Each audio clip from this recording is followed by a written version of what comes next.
ठीक है, हम क्लास शुरू करते हैं। तो आज का जो हमारा टॉपिक है,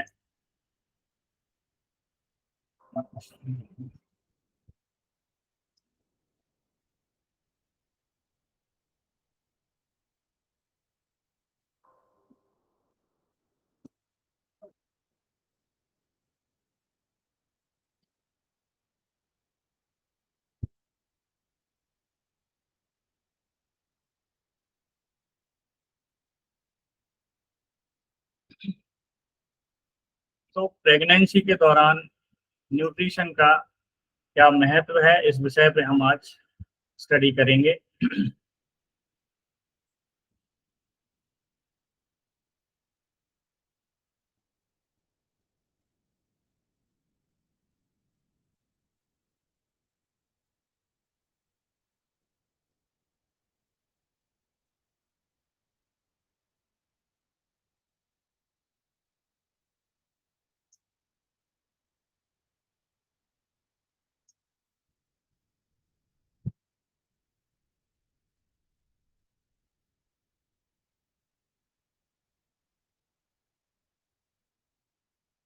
चलिए,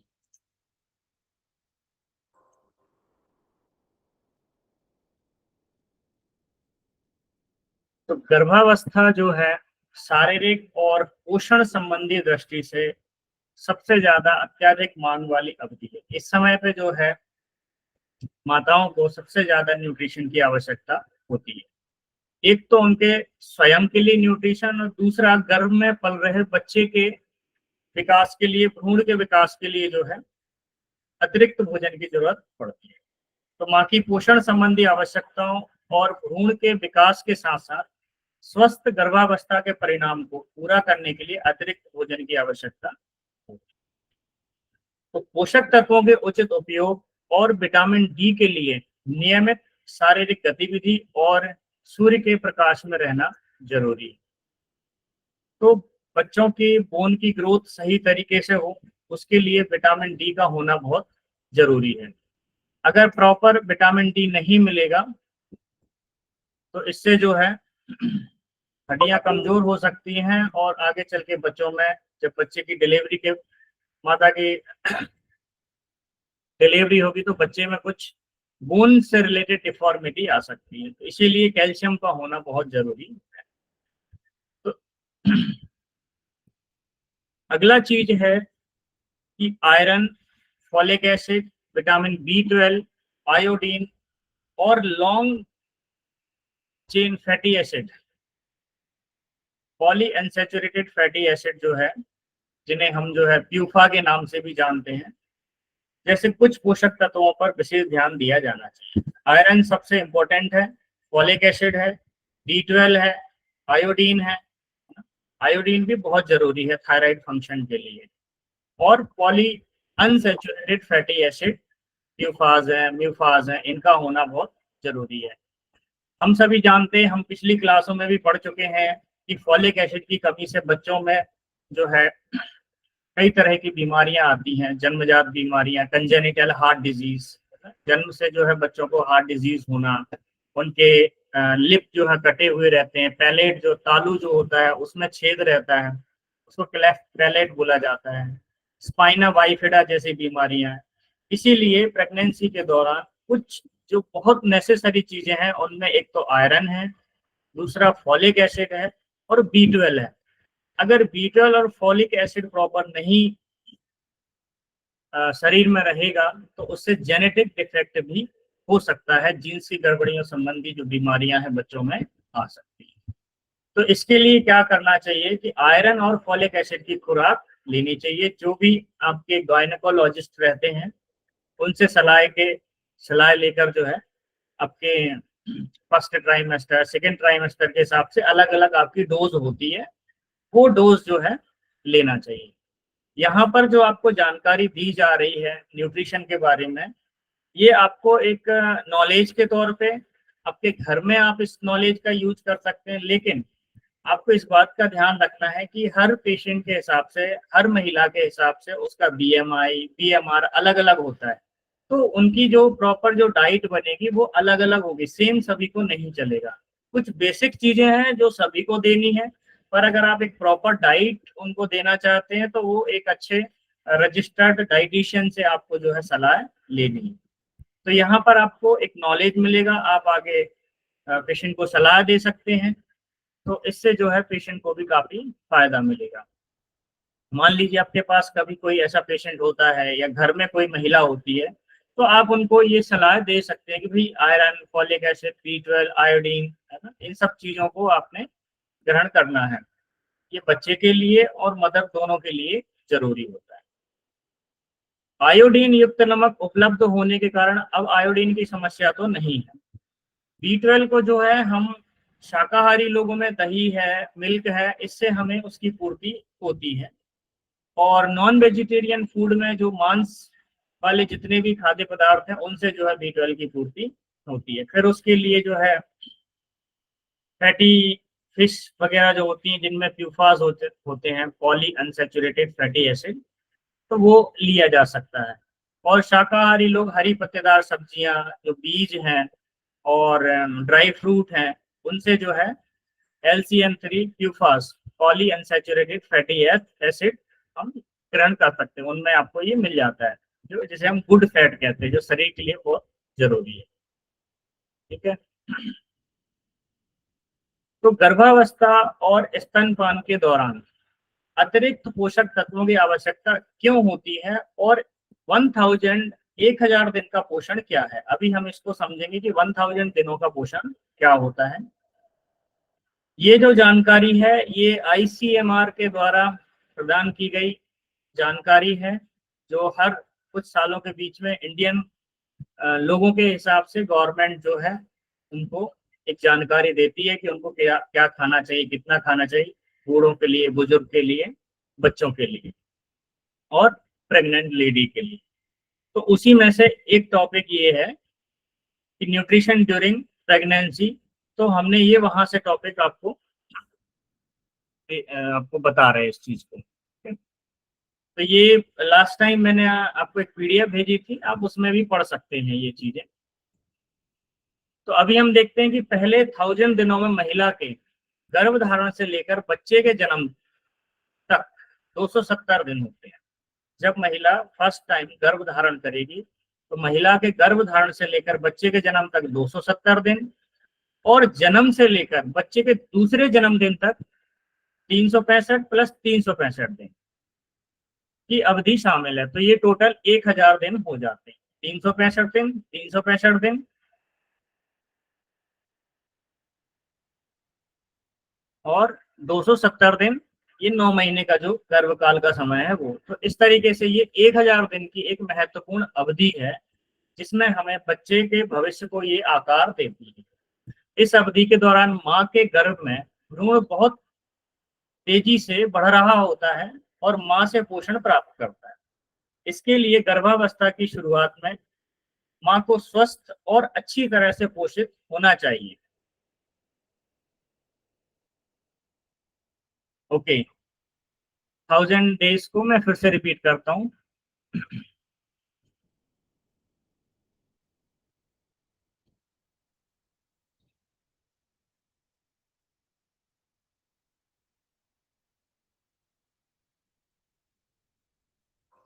तो जो 1000 है वो हम कैसे गिनेंगे कि महिला के गर्भधारण से लेके बच्चे के जन्म तक 9 महीने का जो फेज है वो 270 दिन होंगे।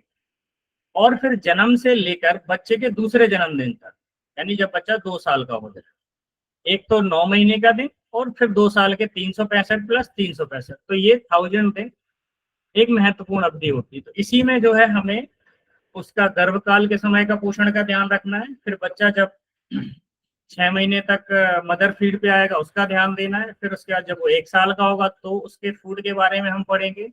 और जब वो नेक्स्ट 1 ईयर 2 साल 2 साल का हो जाएगा तो उस हिसाब से जो है उसका खाना भी बदलता जाएगा और न्यूट्रिशन क्या होंगे उनकी वैल्यू भी बदलती जाएगी। तो ये 1000 दिन का कॉन्सेप्ट समझ में आया? यस लिख दीजिए, तो फिर हम आगे बढ़ेंगे।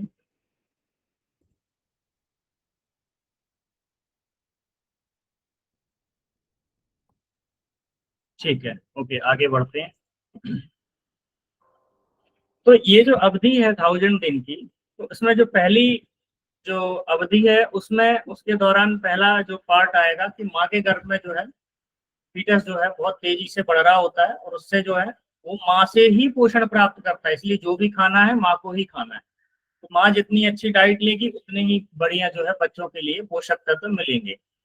इसके लिए गर्भावस्था की शुरुआत में माँ को स्वस्थ और अच्छी तरह से पोषित होना चाहिए, ताकि अपने स्वास्थ्य को बनाए रखने और विकसित हो रही प्रतिरक्षा प्रणाली में यानी कि इम्यून सिस्टम को पोषण देने के लिए पर्याप्त मात्रा में आवश्यक vitamins, minerals, fatty acid, amino acid और ऊर्जा मिल सके। बच्चे के विकास के अलावा भ्रूण के मस्तिष्क और अन्य अंगों पर भी नकारात्मक प्रभाव पड़ता है। अगर माँ ठीक ढंग से पोषित नहीं होगी तो बच्चे के ब्रेन का प्रॉपर डेवलपमेंट नहीं आएगा, हो सकता है कोई अंग कमजोर रह जाए, अपंग हो जाए, तो ये चीजें हो सकती हैं अगर वह प्रॉपर तरीके से पोषण नहीं लेगी। तो गर्भवती महिलाओं की खराब पोषण स्थिति और अपर्याप्त कैलोरी, प्रोटीन और जो सूक्ष्म पोषक तत्वों से भरपूर खाद्य पदार्थों का कम सेवन और high fat, high sugar and high salt, इसको बोलते हैं HFSS, है ना। H means high, F means fat, S means sugar and last S जो है सॉल्ट, HFSS।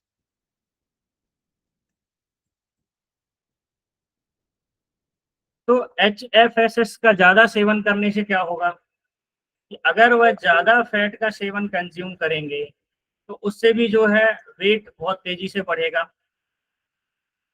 लेकिन अगर उसमें बैड फैट का यूज कर रहे हैं तो वो जो है कोलेस्ट्रॉल को बढ़ाएगा और हार्ट डिजीज जैसे खतरों को पैदा करेगा। हाई शुगर लेंगे तो प्रेगनेंसी में शुगर आने के चांसेस बढ़ जाएंगे, ठीक है। हाई सॉल्ट लेंगे तो हाइपरटेंशन के कारण जो है बच्चे जो है फिर ऑटिज्म है या दूसरे तरह की बीमारियों से ग्रसित हो सकते हैं। तो हाई बीपी के कारण जो है बहुत बारीक न्यूरॉन्स होते हैं बच्चों के, वो डैमेज हो सकते हैं।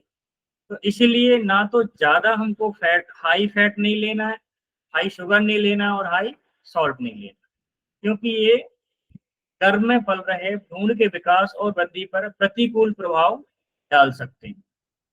इस चीज का ध्यान रखें।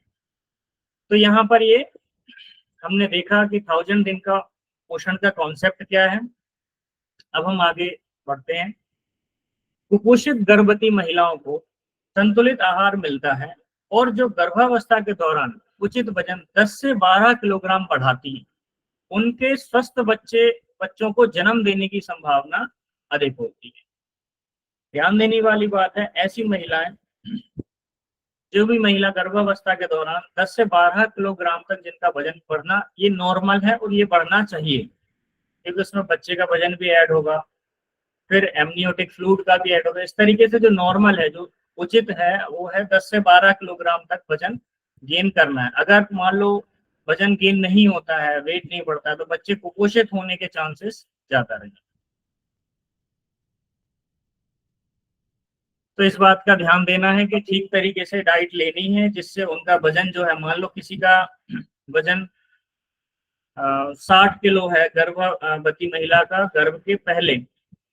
गर्भ धारण करने के पहले 60 किलो है, तो ये मोटा मोटा जो देखा जाए तो 9 महीने तक आते आते हुए कम से कम जो है 72 किलो तक उसका वजन हो जाना चाहिए। 70-72 किलो तक वजन हो जाए तो इससे हेल्दी वेट के जो है बच्चे पैदा हो सकते हैं। हम वो भी देखेंगे कि कौन हेल्दी वेट के बच्चों का वजन कितना होना चाहिए। तो महिलाओं को गर्भावधि उम्र के हिसाब से छोटे, small for gestational age, SGA, तो ऐसे बच्चे मतलब जो कम वजन के हैं उनको लो बर्थ वेट, LBW बोला जाता है, जिनका वजन 2.5 kg से कम होता है। कितना होता है? 2.5 kg से जिस भी बच्चे का जन्म होगा तो वो लो बर्थ वेट के अंतर्गत आएगा। तो लो बर्थ वेट वाले बच्चों को जन्म देने का अधिक जोखिम होता है। बच्चे जन्म लेते बीमार हो सकते हैं, उनको संक्रमण हो सकता है, ठीक है, या समय से पहले प्री टर्म बच्चे पैदा हो सकते हैं।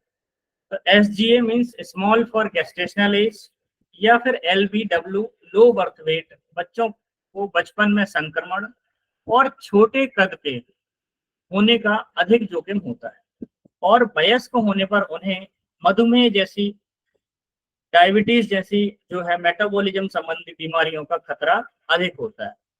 उच्च रक्तचाप, हृदय संबंधी रोग, हार्ट अटैक, स्ट्रोक आदि का ऐसे बच्चों को खतरा ज्यादा होता है। ये जब एडल्ट होते हैं, बड़े होते हैं, तो वो जो एक कमी है, तो जन्म के समय जो इनके अंदर कमी रह गई, वो कहीं ना कहीं जिंदगी भर इनको परेशान करती है।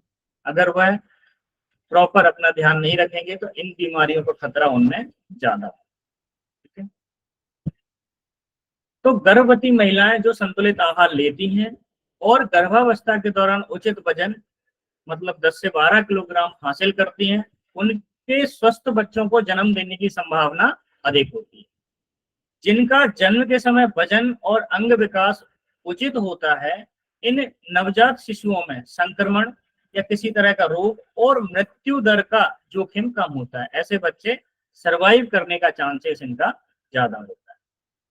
तो जन्म के बाद शिशुओं का आहार पोषण विशेष रूप से पहले 2 वर्षों के लिए बहुत महत्वपूर्ण है, क्योंकि पहले 2 वर्षों में सबसे अधिक जो है मस्तिष्क का डेवलपमेंट होता है, ब्रेन का डेवलपमेंट होता है। इसीलिए 2 वर्षों के लिए बहुत महत्वपूर्ण है, क्योंकि मस्तिष्क सहित अधिकांश अंग अभी भी विकसित हो रहे होते हैं। हालांकि यह समझना महत्वपूर्ण है कि आदर्श वजन और अच्छे स्वास्थ्य और पोषण को प्राप्त करने के लिए गर्भावस्था के दौरान मां की पोषण स्थिति गर्भावस्था से पहले अच्छी होनी चाहिए। इसे गर्भावस्था पूर्व पोषण कहा जाता है, यानी कि जब प्रेग्नेंट होने की तैयारी कर रहे हैं तो 1-2 महीने पहले से जो है हमें अच्छी डाइट लेनी चाहिए। तो जो भी डाइट गर्भ धारण करने के पहले ली जाएगी उसे गर्भावस्था पूर्व पोषण कहा जाता है। इसके लिए ऊंचाई, हीमोग्लोबिन की क्या स्थिति हुआ है, उनका रक्तचाप, थायराइड की क्या कंडीशन है, और ब्लड शुगर के स्तर के साथ साथ इनका जो है BMI भी चेक करना है, शरीर का वजन चेक करना है, और इसके अलावा महिला की आयु कम से कम 21 वर्ष होनी चाहिए। ये सब चीजें जरूरी हैं। गर्भ धारण करने के पहले महिला की उम्र कम से कम 21 वर्ष होनी चाहिए, और ये सारे टेस्ट उनको पहले करवा लें या उस हिसाब से अपना चेक करें कि उनकी ऊंचाई कितनी है, वजन कितनी है, BMI कितना है, ब्लड प्रेशर कैसा है, थायराइड तो नहीं है, डायबिटीज तो नहीं है, क्योंकि ये सब चीजें जो है डायरेक्ट प्रभाव उनके बच्चे के ऊपर डालेंगे जो गर्भ में पल रहा बच्चा है। तो अगर ये चीजें पहले पता चल जाती हैं तो उनका उस हिसाब से इलाज करके जो है स्वस्थ बच्चों को पैदा किया जा सकता है। संतुलित स्वस्थ आहार के बारे में जाने, जो गर्भधारण से पहले और गर्भावस्था सहित जीवन के सही सभी चरणों के दौरान जो है महत्वपूर्ण है। तो इसके लिए यहाँ तक कि संतुलित आहार भी गर्भावस्था के दौरान, कई बार क्या होता है संतुलित आहार भी गर्भावस्था के दौरान पोषक तत्व प्रदान नहीं कर पाता है। जैसे उदाहरण के लिए देखा जाए तो एरेथ्रोपोएसिस मतलब होता है RBC का बनना और हीमोग्लोबिन का सिंथेसिस होना। तो गर्भावस्था के दौरान इनकी मांग डबल होगी, क्योंकि बच्चे को भी RBC उसके अंदर भी बनना शुरू होंगी, ब्लड वगैरह है, वो सारी चीजें हैं, तो उसकी डिमांड बढ़ जाएगी। तो इनकी डिमांड को पूरा करने के लिए अतिरिक्त आयरन और फॉलिक एसिड और आयोडीन की आवश्यकता को पूरा करने के लिए आयोडीन युक्त नमक की आवश्यकता होती है। तो सबसे ज्यादा मात्रा में आयरन और फॉलिक एसिड की अतिरिक्त मात्रा होती है, इसीलिए एक्स्ट्रा जो है खाने में सलाह दी जाती है कि ज्यादा से ज्यादा आयरन रिच फूड लें। फॉलिक एसिड जो है जिन चीजों में है वो हमें लेना चाहिए। गर्भावस्था के दौरान कितना वजन बढ़ाने की सलाह दी जाती है, आप चैट में लिख के बताइए। कम से कम कितना वजन बढ़ना चाहिए गर्भावस्था के दौरान?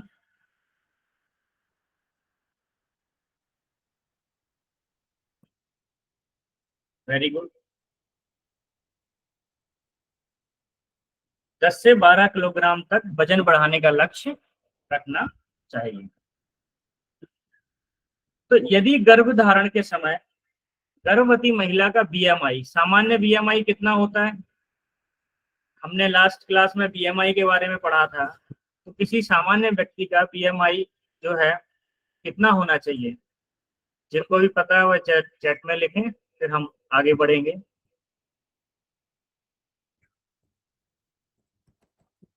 और बीएमआई का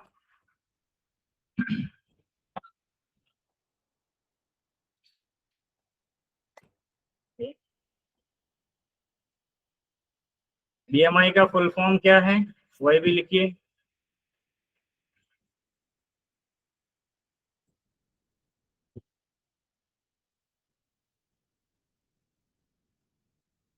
वेरी गुड, वेरी गुड, ठीक है। चलिए आगे बढ़ते हैं, सभी ने बहुत अच्छा बताया। तो यदि गर्भधारण के समय गर्भवती महिला का बीएमआई, सामान्य बीएमआई 18.5 से 23 केजी प्रति मीटर स्क्वायर होता है, तो उसे कम से कम 10 से 12 किलोग्राम वजन बढ़ाने का लक्ष्य रखना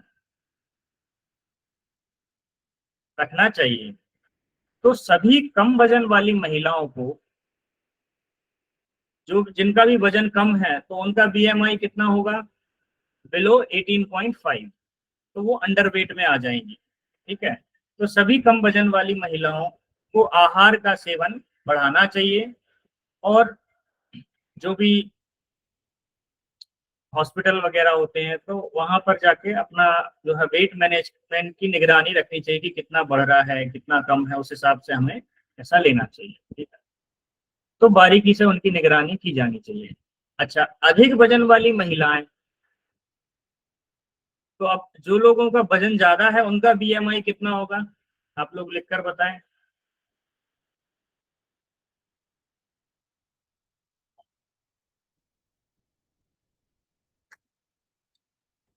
ओवरवेट महिलाएं, उनका बीएमआई कितना होगा? More than 25। जी। तो अधिक वजन वाली महिलाओं में बीएमआई 23 से 27.5 किलोग्राम प्रति मीटर स्क्वायर, और मोटापे से ग्रस्त महिलाएं जो ओबेसिटी से परेशान है उनका बीएमआई 70 के ऊपर चला जाता है। ठीक है, ऐसी महिलाओं को अपना जो लक्ष्य रखना है, 5 से 9 किलोग्राम तक वजन बढ़ाया जा सकता है, पर इससे ज्यादा उनको नहीं बढ़ाना है। ठीक है, जो कम वजन वाली महिलाएं हैं उनको 10 से 12 किलो, और जो ऑलरेडी ओवरवेट है उनका 5 किलो से 9 किलो के बीच में ही उनको ज्यादा, मतलब अपना वजन बढ़ाना है, उससे ज्यादा नहीं बढ़ाना है, क्योंकि फिर ज्यादा ओवरवेट हो जाएंगे तो ज्यादा फिर और दूसरी कॉम्प्लिकेशंस आना शुरू हो जाएंगे। चलिए अब हम नेक्स्ट टॉपिक पे जाते हैं। गर्भावस्था और स्तनपान के दौरान किन पोषक तत्वों पर विशेष ध्यान देने की आवश्यकता है? तो सामान्य वजन वाली गर्भवती महिला के दैनिक आहार में दूसरी से तीसरी तिमाही तक अतिरिक्त 350 कैलोरी ऊर्जा होनी चाहिए। मान लीजिए किसी की जो बीएमआर है, बेसल मेटाबॉलिक रेट, रेस्ट के दौरान उसका 2000 किलो कैलोरी है, नॉर्मल है। तो अगर ऐसी महिला जो गर्भवती होगी तो उसको अतिरिक्त 350 कैलोरी ऊर्जा की जरूरत और पड़ेगी दूसरी से तीसरी तिमाही में। ठीक है, तो दूसरी तिमाही के दौरान, दूसरी तिमाही में सेकेंड ट्राइमेस्टर, इसमें 3 ट्राइमेस्टर होते हैं, फर्स्ट, सेकेंड और थर्ड। ठीक है, 3-3 महीने का ये रहता है। तो टोटल 9 महीने, फर्स्ट ट्राइमेस्टर 3 महीने का, फिर सेकेंड 3 महीने का, और थर्ड 3 महीने। उसके हिसाब से हर ट्राइमेस्टर के हिसाब से कैलोरी की रिक्वायरमेंट अलग होगी। तो सेकेंड ट्राइमेस्टर के दौरान अतिरिक्त 8 ग्राम प्रोटीन, और थर्ड ट्राइमेस्टर के दौरान वही प्रोटीन 18 ग्राम प्रोटीन की आवश्यकता होती है। ठीक है, सेकेंड ट्राइमेस्टर के दौरान 8 gram protein, and third trimester के दौरान 18 ग्राम प्रोटीन की आवश्यकता होती है। क्यों होती है? क्योंकि उस समय अब जो भ्रूण है वो आकार ले चुका होता है, और उसकी हड्डियां, उसके मसल, वो सब जो है तेजी से डेवलप हो रहे होते हैं। तो मसल्स के लिए, टिश्यू के लिए प्रोटीन की बहुत आवश्यकता होती है, इसीलिए प्रोटीन की रिक्वायरमेंट उस समय बढ़ा देनी। तो सेकेंड ट्राइमेस्टर में 8 gram protein and third trimester में 18 ग्राम प्रोटीन की आवश्यकता होती है। गर्भावस्था के दौरान माइक्रोन्यूट्रिएंट्स मीन्स क्या आ जाते हैं, जो हमारे विटामिन है, और मैक्रोन्यूट्रिएंट्स में क्या आ जाते हैं, जो भी हमारे प्रोटीन है, फैट है, कार्ब्स है, ये सब हमारे जो है मैक्रोन्यूट्रिएंट्स में आते हैं।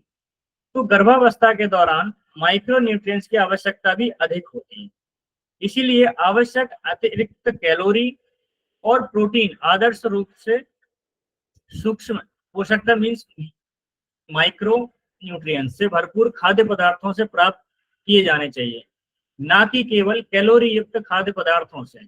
इसका कहने का मतलब ये है कि सिर्फ अगर कैलोरी बढ़ाना है तो ऐसा नहीं कि हम सिर्फ जो है राइस ही राइस खाए जाएं या रोटी रोटी खाए जाएं, नहीं।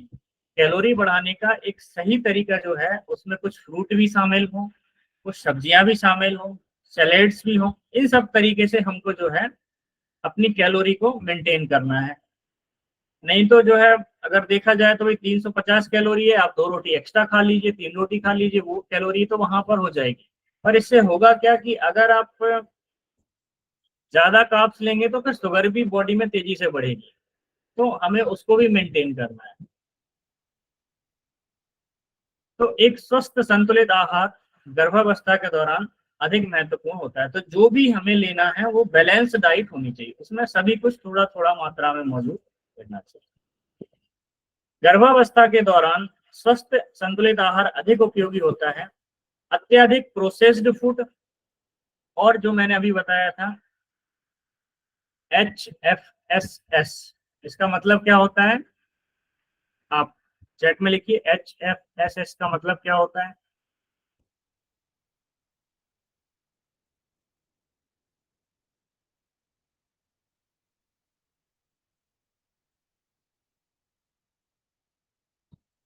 Very good. High fat, sugar and salt, तो ये नहीं लेना है। एक तो प्रोसेस्ड फूड यानी कि जो भी पैकेट में जो चीजें आती हैं जो नेचुरल नहीं है, वो जो चीजें हैं प्रोसेस्ड फूड नहीं लेना है। और HFSS food means high fat, sugar, salt, ये चीजें। जैसे चिप्स वगैरह आप खाते हैं तो चिप्स में क्या है, सॉल्ट भी मतलब ज्यादा रहता है, ठीक है। या मीठा कोई चीज आप खा रहे हैं या कोल्ड ड्रिंक्स वगैरह पी रहे हैं, उनमें हाई शुगर रहती है। या फिर कहीं पे तला भुना हुआ आप ज्यादा खा रहे हैं, उसमें हाई फैट रहती है। तो इस तरीके से इन चीजों को नहीं लेना। तो अत्यधिक प्रोसेस्ड और HFSS खाद्य पदार्थ जिनमें पोषक तत्व क्या होते हैं, कम होते हैं, तो उनसे बचना चाहिए। इन शारीरिक अवधियों के दौरान कुछ माइक्रो न्यूट्रिएंट की विशेष रूप से अतिरिक्त मात्रा की आवश्यकता होती है। तो गर्भावस्था से पहले और गर्भावस्था के पहले 28 दिनों में लिया जाने वाला फॉलिक एसिड एनीमिया के जोखिम को कम करता है। मां और बढ़ते भ्रूण को एरिथ्रोपोएसिस, जो मैंने अभी बताया था कि लाल रक्त कोशिकाओं का निर्माण होना, आरबीसी का निर्माण होना। तो जो गर्भावस्था से पहले 28 दिनों में लिया जाने वाला फॉलिक एसिड एनीमिया के जोखिम को कम करता है। अगर हम 28 दिन पहले से ये चीजें शुरू कर देते हैं, 1-2 महीने से, तो गर्भावस्था के दौरान एनीमिया होने का खतरा कम हो जाएगा। जो गर्भवती महिला है उसको खून की कमी नहीं होगी या बहुत कम चांस रहेंगी। और उससे दूसरा फायदा क्या होगा कि मां और बढ़ते भ्रूण को आरबीसी की जो ज्यादा मात्रा में रिक्वायरमेंट है बॉडी में, तो उसके लिए अतिरिक्त आयरन के साथ साथ फॉलिक एसिड की भी आवश्यकता होती है। तो वो जो है आरबीसी की मैच्योरेशन के लिए, फॉर्मेशन के लिए फॉलिक एसिड लेने से उनको मिल जाएगी मात्रा, तो जिससे डेवलपमेंट सही होगा। अच्छा, कैल्शियम और विटामिन डी गर्भावस्था और स्तनपान के दौरान बच्चे की हड्डियों और दांतों के समुचित निर्माण, इन पोषक तत्वों से भरपूर स्तन दूध के जो सिक्रेशन है वो और मां के अंदर ऑस्टियोपोरोसिस रोकने के लिए आवश्यक होता है। जो कैल्शियम है और विटामिन डी अगर ये नहीं लेते हैं या इनकी मात्रा कम होती है, तो इससे होगा क्या कि बच्चों की जो हड्डियां हैं वो कमजोर रहेंगी, दांत जो है उनके वो टाइम पे नहीं निकलेंगे, ठीक है। दूसरा जो है मिल्क सिक्रेशन पर भी उसका इफेक्ट आएगा, और बाद में मदर को ऑस्टियोपोरोसिस होने का चांस रहेगा। तो इन सभी चीजों को रोकने के लिए जो है कैल्शियम और विटामिन डी का होना बहुत जरूरी है। विटामिन डी कैसे मिलेगा? आपको सनलाइट में जाके बैठना है। कैल्शियम के लिए कैल्शियम रिच सोर्स जो है वो हम ले सकते हैं, ऐसी चीजें जिनमें कैल्शियम ज्यादा होता है, तो उन चीजों को आप लेंगे तो उससे जो है उसकी पूर्ति होगी। बाकी इस दौरान कुछ मेडिसिन वगैरह भी, सप्लीमेंट वगैरह भी जो है गायनेकोलॉजिस्ट सजेस्ट करती है। LCM3 प्यूफास, प्यूफास मीन्स होता है poly unsaturated fatty acid, long chain poly unsaturated fatty acid, जो शरीर के लिए अच्छे होते हैं। के अतिरिक्त जो है फॉलेट युक्त खाद्य पदार्थों का पर्याप्त सेवन और आयोडीन युक्त नमक के उपयोग के माध्यम से आयोडीन का सेवन बढ़ते भ्रूण के मस्तिष्क के समुचित विकास और शैशवावस्था की प्रारंभिक अवधि के लिए आवश्यक है। गर्भावस्था और प्रसव के दौरान बच्चे की वृद्धि और विकास को बेहतर बनाने के लिए विटामिन ए युक्त भोजन की आवश्यकता होती है। तो विटामिन ए भी बहुत जरूरी है। ये किस चीज के लिए? आंखों के लिए सबसे बढ़िया रहता है, थायराइड फंक्शन में हेल्प करता है। तो विटामिन ए युक्त भोजन की आवश्यकता होगी, साथ ही विटामिन B12 और सी युक्त खाद्य पदार्थों की भी आवश्यकता होती है। इसीलिए इन पोषक तत्वों से भरपूर खाद्य पदार्थों का सेवन पर्याप्त मात्रा में किया जाना चाहिए। ठीक है, तो इन अतिरिक्त पोषण संबंधी मांगों को कैसे पूरा किया जा सकता है? अब ये सवाल आता है कि जो अतिरिक्त मात्रा है उसे हम कैसे पूरा करेंगे। तो गर्भवती महिला को अपनी पोषण संबंधी आवश्यकताओं के साथ साथ बढ़ते भ्रूण की आवश्यकताओं को पूरा करने के लिए विभिन्न प्रकार के खाद्य पदार्थ खाने चाहिए। खाद्य पदार्थों की मात्रा, गुणवत्ता, विविधता और आवृत्ति का ध्यान रखना महत्वपूर्ण है। तो जैसे अनाज, तो जो भी अनाज है वो खाना है, और मिलेट्स वगैरह भी खाने में शामिल करना चाहिए। तो दिन के लिए कुल ऊर्जा आवश्यकता का 45% आप इनसे प्राप्त किया जा सकता है। जैसे राइस, चपाती, ये सब जो है अनाज के तौर पे इनको लिया जा सकता है। तो 45% तक एनर्जी तो आपको इनसे मिल जाएगी। फिर दालों का सेवन, प्रोटीन की जो मात्रा है ट्राइमेस्टर के हिसाब से, उसको पूरा करने के लिए आप जो है प्रोटीन लेंगे। प्रोटीन जैसे दालों में मिल जाता है, नॉन वेजिटेरियन फूड में भी मिल जाते हैं। तो प्रोटीन भी ऐसा लेना है जो अच्छे से डाइजेस्ट हो सके, हैवी प्रोटीन भी नहीं लेना है। और हमें थोड़ा फाइबर एंड माइक्रो न्यूट्रिएंट्स के तत्वों में भी ये जो है योगदान देते हैं, जो हमारे अनाज और मिलेट्स वगैरह हैं। फिर आते हैं जो ड्राई फ्रूट है और दाल वगैरह है, एंड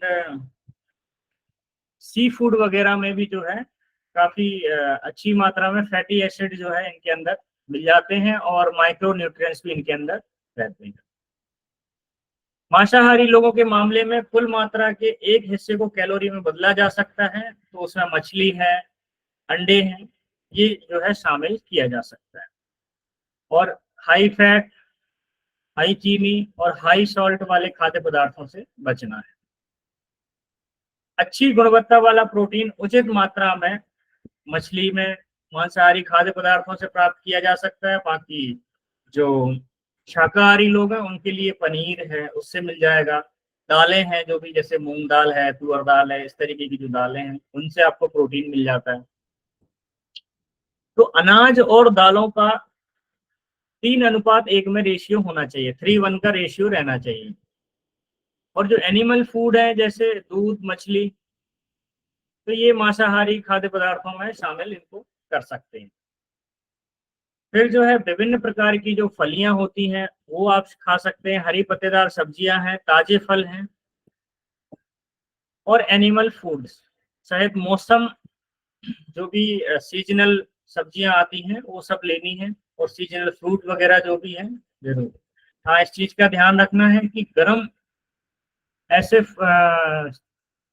फ्रूट है या फिर ऐसी चीजें, ऐसी सब्जियां हैं जिनकी नेचर बहुत ज्यादा गर्म होती है, उनको थोड़ा अवॉइड करना है। फलियां और ड्राई फ्रूट और मांसाहारी खाद्य पदार्थ आयरन के बहुत अच्छे सोर्स होते हैं। और भोजन के साथ में जो है हमें अंकुरित अनाज, विटामिन सी से भरपूर खाद्य पदार्थ जैसे अमरूद है, संतरे का उपयोग करके आयरन की जो है रिक्वायरमेंट को पूरा किया जा सकता है। मिल्क जैविक रूप से इसमें कैल्शियम काफी अच्छा रहता है, लेकिन ये आयरन का खराब सोर्स है, इसमें आयरन नहीं होता है, तो कैल्शियम आपको मिल्क से मिल सकता है। विटामिन डी की रिक्वायरमेंट को पूरा करने के लिए पर्याप्त मात्रा में धूप में रहना जरूरी है। हालांकि संतुलित आहार के जरिए ज्यादातर पोषक तत्वों की जरूरतों को पूरा करना संभव है, लेकिन गर्भवती महिलाओं को सलाह दी जाती है कि वे रोजाना आयरन और फॉलिक एसिड की गोलियां लें और आयोडीन युक्त नमक का इस्तेमाल करें। तो इस तरीके से आप जो है गर्भावस्था के दौरान पोषण संबंधी जरूरतों को पूरा कर सकते हैं। उसमें अनाज है, मिलेट्स हैं, दालें हैं, फिर फलियां हैं, हरी पत्तेदार सब्जियां हैं, ताजे फल हैं, दूध है, ड्राई फ्रूट है, ये सब चीजों को खाकर अपने जो है रिक्वायरमेंट को पूरा किया जा सकता है।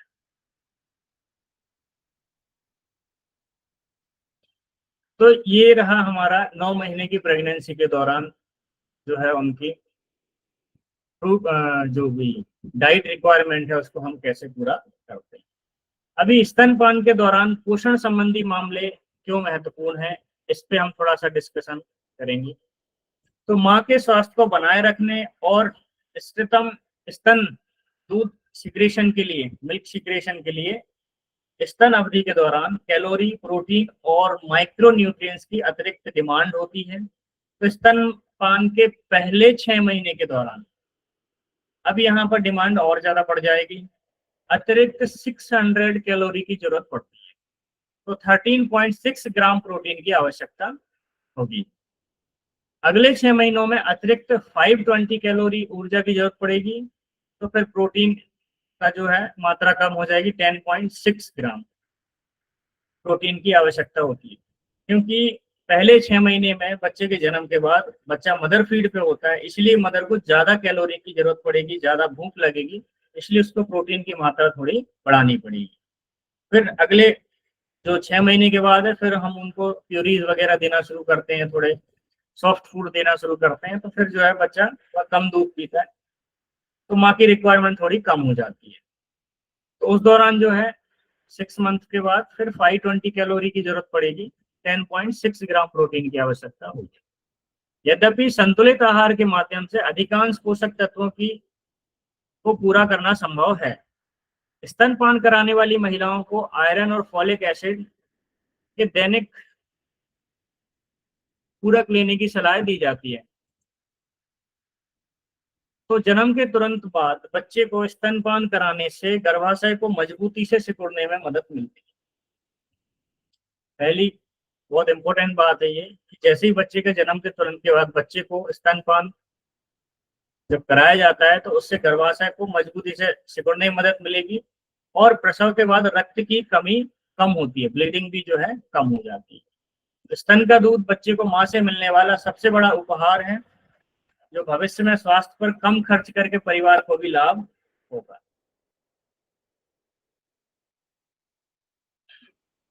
यहाँ पर एक टेबल है, मैं इसका स्क्रीनशॉट आपको सॉरी शेयर करता हूँ स्क्रीन, तो थोड़ा समझने में हेल्प मिलेगी।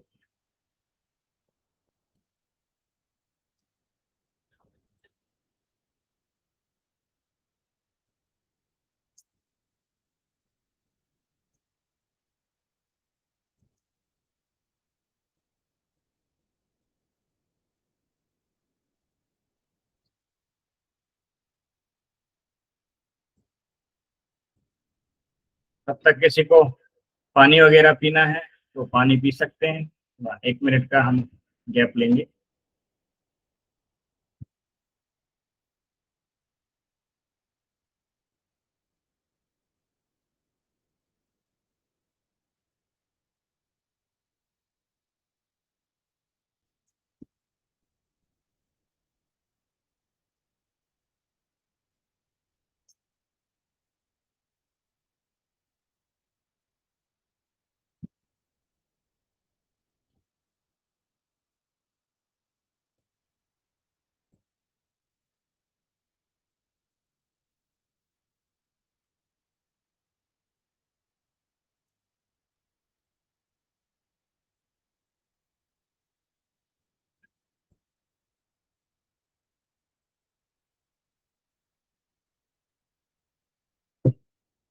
क्लास सभी को समझ में आ रही है?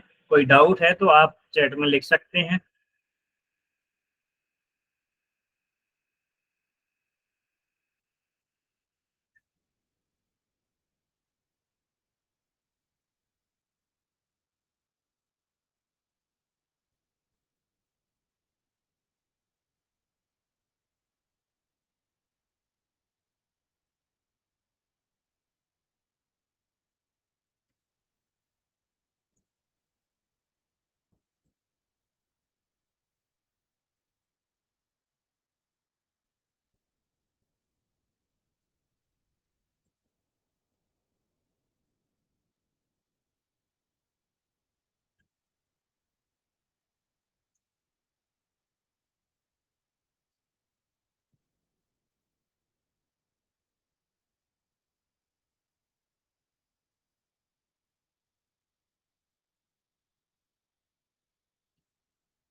ओके,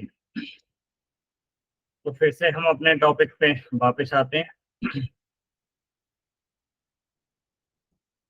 तो यहाँ पर आप टेबल में देख रहे हैं,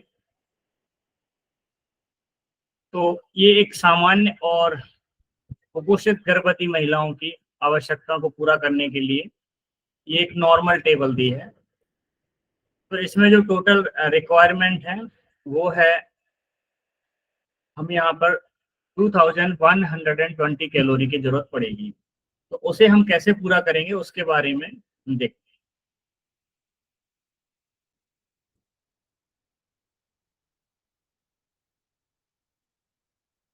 तो यहाँ पर जो अनाज और बाजरा लिखा है, बाजरा मीन्स ये मिलेट्स के अंदर आ गया है। तो मिलेट्स को जब ट्रांसलेट करते हैं तो बाजरा लिखा हुआ आता है। तो मिलेट्स में बहुत सारी चीजें होती हैं, जवारी भी आती है और भी कई तरह के मिलेट्स रहते हैं, सामकिया है, इस तरीके से और भी हैं। तो वो सब आ जाएंगे इसमें। तो अनाज, अनाज में जो भी आपके राइस है वो आ जाएंगे। आप जो भी रोटी वगैरह जिन चीजों, ये सब चीजें अनाज के अंतर्गत आ जाएंगी। तो इसकी 260 ग्राम जो है डेली मात्रा के हिसाब से अगर लेते हैं तो 260 ग्राम लेने से 876 कैलोरी मिलेगी। फिर दालें और फलियां जो भी हैं वो 90 ग्राम जब हम खाएंगे तो उनको जो है 290 किलो कैलोरी ऊर्जा मिलेगी।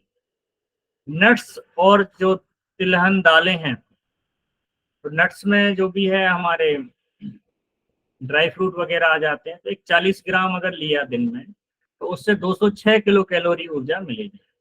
सब्जियां 200 ग्राम सब्जी से 70 किलो कैलोरी ऊर्जा मिलती है। और जो भी रूट वाली जो सब्जियां हैं उनको 100 ग्राम लेने से 58 कैलोरी। फिर हरी पत्तेदार जो सब्जियां हैं 150 ग्राम लेने से 67 किलो कैलोरी। फल एक 150 ग्राम फल लेने से 80 किलो कैलोरी ऊर्जा मिलती है।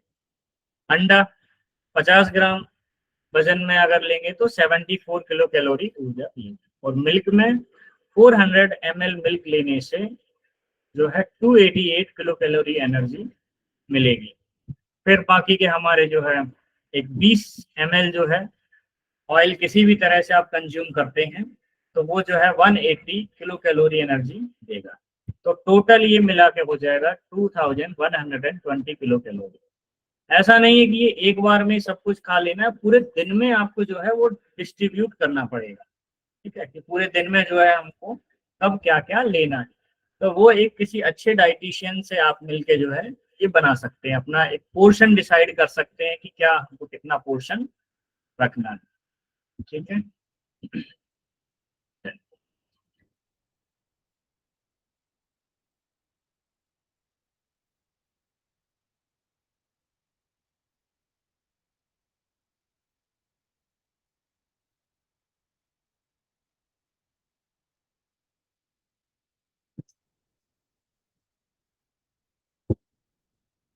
वापस टॉपिक पे आते हैं।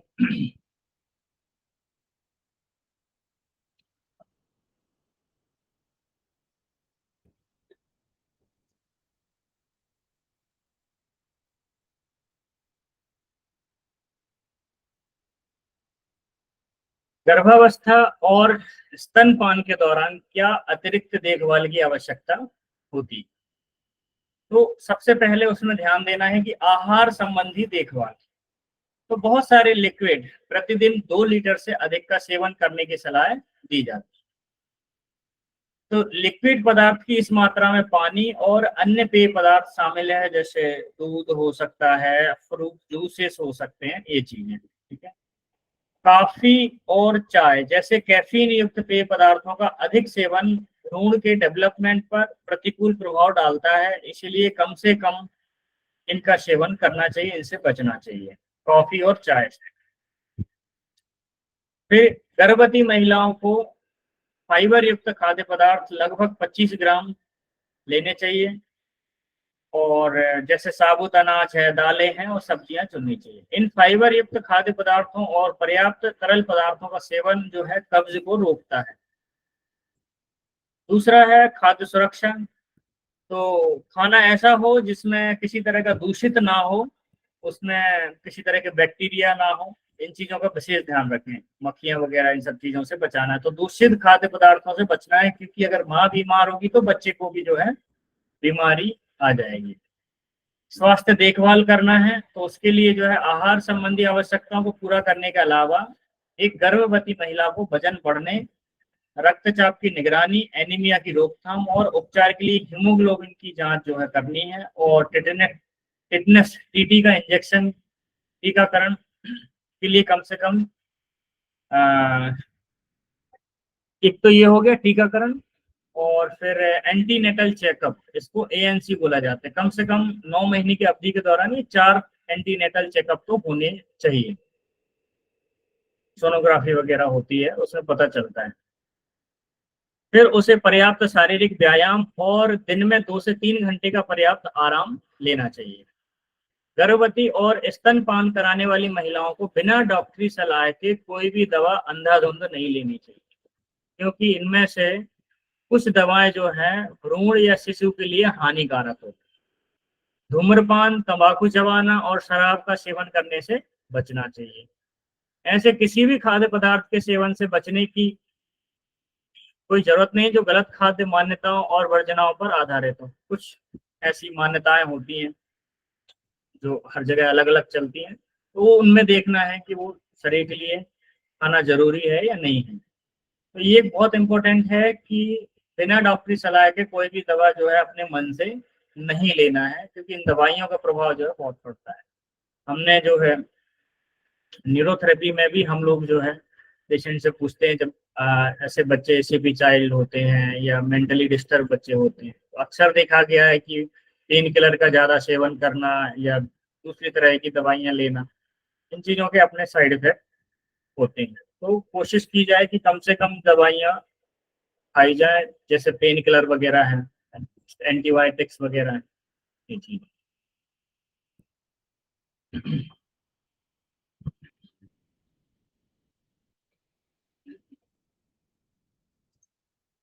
कुछ इम्पोर्टेंट सलाह हैं जो हम इसमें देखेंगे, इसके लिए मैं स्क्रीन शेयर करता हूँ।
आपके सामने स्क्रीन पे प्री कंसेप्शन पीरियड, यानी कि जब आप प्लानिंग करते हैं उस समय women should be at least 21 years old, ये होना चाहिए जब भी प्लानिंग करें तो। दूसरा, उसका वजन प्रॉपर होना चाहिए, जो जरूरी टेस्ट है वो करवाने हैं, blood pressure, blood sugar, thyroid function test, ये सब चीजें देखना है।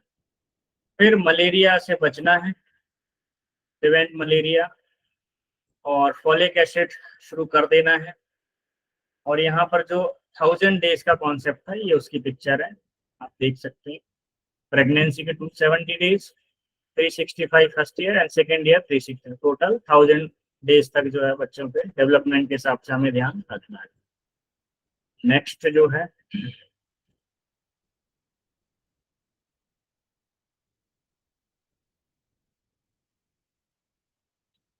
ये आप देखें तो सीरियल्स में, जैसा कि हमने ऑलरेडी पढ़ चुके हैं, उसी की पिक्चर मैं आपको दिखा रहा हूँ। तो सीरियल्स है, मिलेट्स है 240 ग्राम्स,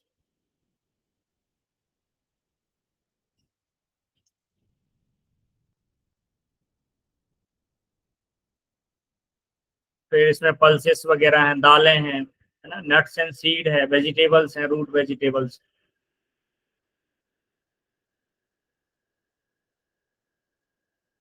फिर ग्रीन लीफी वेजिटेबल्स हैं, फ्रूट्स हैं, फिश, मरीन जो भी सी फूड वगैरह, and dairy product. Dairy product में जो है कर्ड है, मिल्क है, एंड प्रोटीन के सोर्स के लिए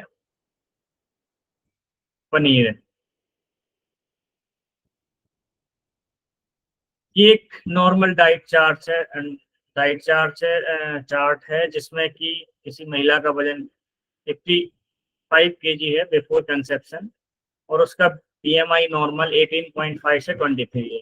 तो उसके हिसाब से एक आपको एग्जाम्पल के तौर पे ये डाइट चार्ट दिखाया गया है। तो जैसे सबसे पहले मॉर्निंग में 6 बजे उठ के जो है 150 ml मिल्क लेंगे, तो उनको 110 किलो कैलोरी ऊर्जा मिलेगी।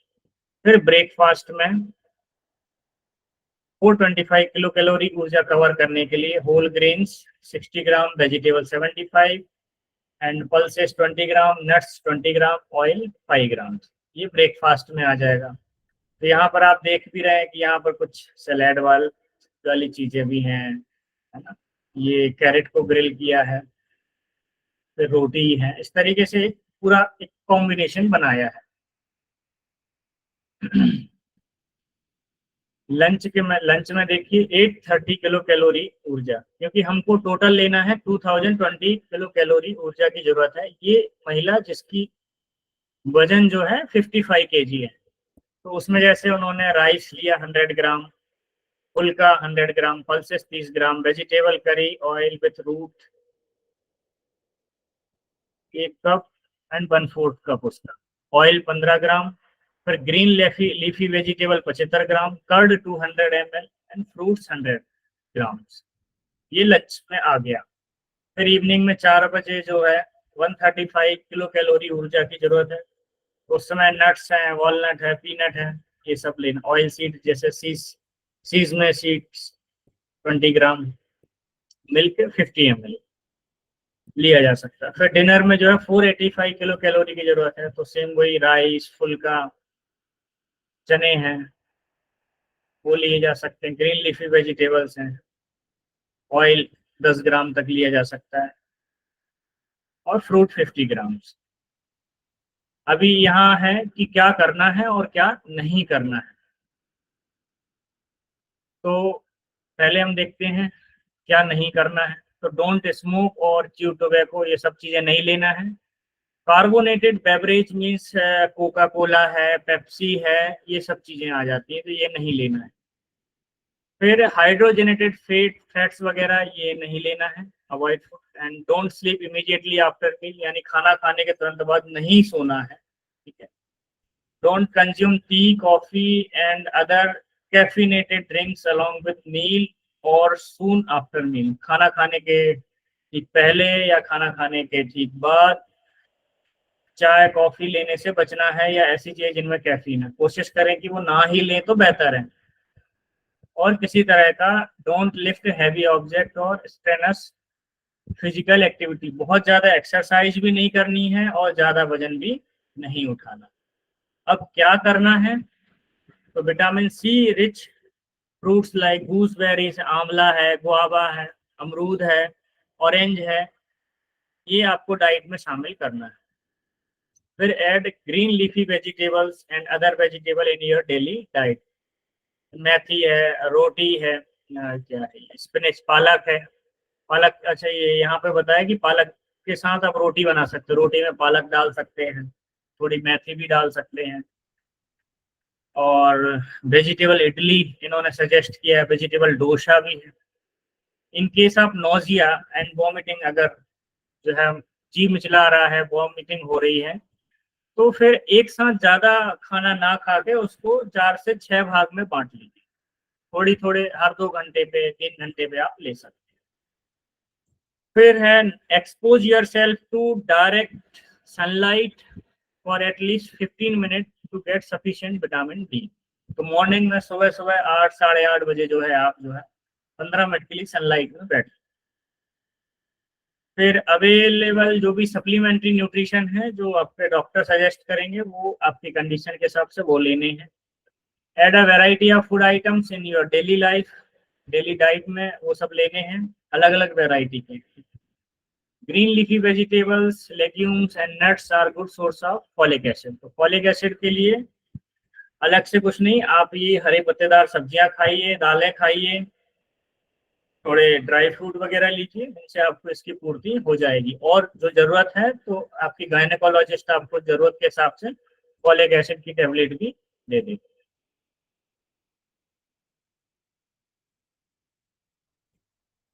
लास्ट, तो eat iron rich food and eat folate rich food. तो हम वो देखेंगे कि कौन कौन से।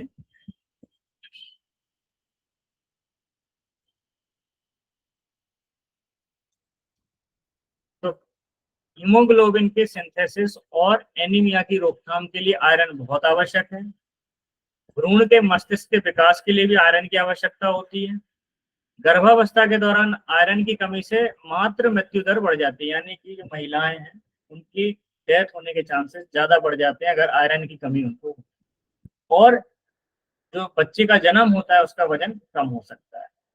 बच्चों में आयरन की कमी से इन्फेक्शन की संभावना बढ़ जाती है और सीखने की क्षमता भी कम होती है। कुछ प्लांट बेस्ड फूड होते हैं जिनमें आयरन की उपलब्धता कम होती है, लेकिन जो एनिमल बेस्ड जो फूड होते हैं उनमें आयरन की अच्छी उपलब्धता होती है। बाकी फिर भी हरे पत्तेदार सब्जियां, दालें और सूखे मेवे जो भी हमारे ड्राई फ्रूट हैं जैसे खाद्य पदार्थों में आयरन काफी मात्रा में होता है। अमरूद, अनानास और खट्टे फल, नींबू, संतरा जैसे विटामिन सी से भरपूर फलों का सेवन करना चाहिए, जो कि आयरन के एब्जॉर्प्शन को बेहतर बनाते हैं। ठीक है? पेय पदार्थ जैसे चाय जो है, आहार आयरन को बांधते हैं, है ना, बाइंडिंग कर देते हैं। और इसे अनुपलब्ध बनाते हैं, unavailable. T should be avoided before during, ये अभी मैंने आपको बताया भी था। तो कोशिश करें कि चाय कम से कम पिए या फिर ना पिए तो अच्छा ही है। आयरन फॉलिक एसिड सप्लीमेंट, जिसमें 60 मिलीग्राम एलिमेंटल आयरन और 0.5 मिलीग्राम फॉलिक एसिड शामिल होता है। गर्भावस्था के 12वें सप्ताह से लेकर स्तनपान के पहले 6 महीने तक लेने की सलाह दी जाती है। ये आपकी गायनेक डिसाइड करेगी, आपको बताएगी कितना लेना है। तो ये हो गया आयरन रिच फूड और क्यों लेना चाहिए, वो भी हो गया। अभी हम देखते हैं फॉलेट रिच फूड्स। तो ये भी हीमोग्लोबिन के सिंथेसिस और एनीमिया की रोकथाम के लिए फॉलिक एसिड का होना बहुत आवश्यक है। गर्भावस्था के दौरान अतिरिक्त फॉलिक एसिड की आवश्यकता होती है। गर्भावस्था के शुरुआती 28 दिनों में फॉलिक एसिड सप्लीमेंट लेना आवश्यक। हरी पत्तेदार सब्जियां, फलियां, मेवे और लीवर, लीवर मीन्स ये एनिमल फूड में आता है लीवर, तो ये फॉलेट के अच्छे स्रोत। अब कुछ इंपॉर्टेंट पॉइंट है, फिर इसके बाद क्लास जो है यहाँ पर करेंगे। यहाँ पर पिक्चर भी दे रखी है और ये देखिए अभी जो हम बॉडी यूज कर रहे थे LCN3 पॉली अनसैचुरेटेड फैट्स, तो ये जो गुड फैट होता है वो किस किस में है, फ्लैक्स सीड में है ना। फ्लैक्स सीड है, अखरोट है, चिया सीड है, और कुछ मछलियां हैं जिनमें LCN long chain 3 poly unsaturated fatty acid. तो पॉइंट टू रजिस्टर, ये कुछ जरूरी बातें हैं जो हम यहाँ देखेंगे, फिर इसके बाद अपना क्लास एंड। तो गर्भधारण से पहले, गर्भावस्था और स्तनपान के दौरान स्वस्थ आहार संबंधी आदतों और सक्रिय जीवन शैली का पालन करें। गर्भवती महिला और उसके बच्चे के स्वास्थ्य और भलाई के लिए सुनिश्चित करें कि महिला का BMI सही हो और हीमोग्लोबिन का स्तर सामान्य। पहली गर्भावस्था के समय महिला की आयु कम से कम 21 वर्ष होनी चाहिए। प्रोटीन, खनिज, विटामिन, आवश्यक फैटी एसिड और आवश्यक अमीनो एसिड ये खाने में शामिल होना चाहिए। उच्च चीनी, उच्च वसा एंड उच्च नमक HFSS वाले खाद्य पदार्थों से बचना है। किसी भी रूप में शराब और तंबाकू का सेवन नहीं करना है और डॉक्टर द्वारा जो भी प्रिस्क्राइब दवाई है उनको टाइम पर लेना। गर्भावस्था के 12वें सप्ताह के बाद आयरन, फॉलिक एसिड और कैल्शियम सप्लीमेंट की जो खुराक है वो लेनी चाहिए और स्तनपान के दौरान भी इसे जारी रखना चाहिए। एनीमिया की रोकथाम के लिए आयरन की दैनिक जो खुराक है, एक IFA टैबलेट लेना है। पहली तिमाही, गर्भावस्था के पहले 12 सप्ताह के दौरान first trimester folic acid supplement 500 microgram या 0.5 mg की सलाह दी जाती है। ये यहाँ पर हमारा ये सब्जेक्ट कंप्लीट होता है।